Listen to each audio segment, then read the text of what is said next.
Bonjour à tous et bienvenue sur boursicoté.com pour cette nouvelle analyse technique des principales matières premières. Donc hier j'évoquais avec vous le test ici de cette zone des 1324 dollars l'once et on attendait une éventuelle rupture. Alors du point de vue de la configuration technique, ce que nous pouvons constater c'est que la moyenne mobile 20 exponentielle ici en rouge qui agissait comme support a cédé, c'est-à-dire qu'on a eu ici dans la journée une rupture ici de des cours par rapport à cette moyenne mobile et donc des cours qui évoluent désormais sous celle-ci avec un contact ici sur la bande de Bollinger inférieure. Toutefois, nous pouvons aussi remarquer, et ça on le voit bien ici sur ce graphe, que la moyenne mobile 50 arithmétique actuellement joue le rôle justement de support. Donc on a une temporisation d'un point de vue très court terme qui est relativement clair, du point de vue donc justement des bandes de Bollinger et cette moyenne mobile.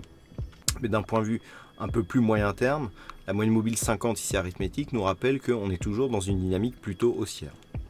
Donc tant que les cours ici resteront au-delà des 1300 dollars l'once, qui était une zone de résistance majeure précédemment, on pourra considérer que cette ancienne résistance est devenue support et que cela se fait dans la perspective d'une poursuite justement de ce mouvement haussier. Donc tant que l'on est ici au-delà des 1300, nous pouvons considérer que nous sommes dans une phase de neutralisation, mais dans un fond de tendance qui reste orienté à la hausse.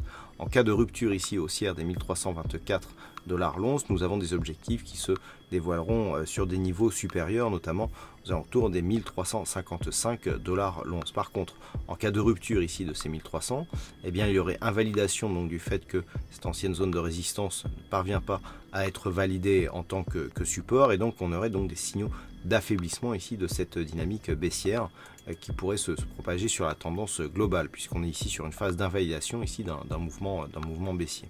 Donc à surveiller dans le cas d'une poursuite ici de ce mouvement, un éventuel test, voire une rupture des 1300 dollars l'once, mais tant que l'on se situe ici dans ce range, nous sommes dans une phase d'attente, mais qui reste orientée plutôt à la hausse.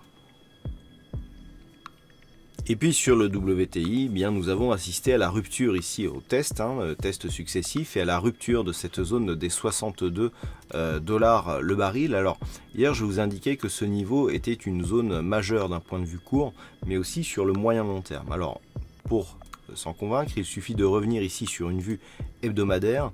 Nous pouvons constater ici que cette zone des 62 correspond ici à cette zone de contact donc que nous avions eu courant d'année 2015. On avait bien ici remarqué que cette zone était vraiment une résistance majeure, et précédemment nous étions ici dans une forte dynamique baissière avec des cours qui évoluaient au-delà des 100 dollars le baril. Donc à partir de cette phase de baisse, on avait eu ici un double bottom et on avait rebondi ici sur cette zone qui avait du coup été définie zone de résistance majeure lors justement de cette descente. Après on a quelque peu évolué, la dynamique court terme a changé puisqu'on était désormais dans une dynamique haussière, et puis les cours reviennent ici sur ce niveau. Et lorsque l'on revient donc sur la vue H4, on avait bien acté hier qu'on avait donc des tests successifs de cette zone de résistance, mais avec cette cassure, on réoriente la dynamique moyen-long terme à la hausse, puisqu'il y a inscription d'un nouveau plus haut significatif par rapport à cette résistance majeure. Donc on est vraiment ici sur un niveau qui est très important, et si les cours donc continuent à monter, on a un signal de poursuite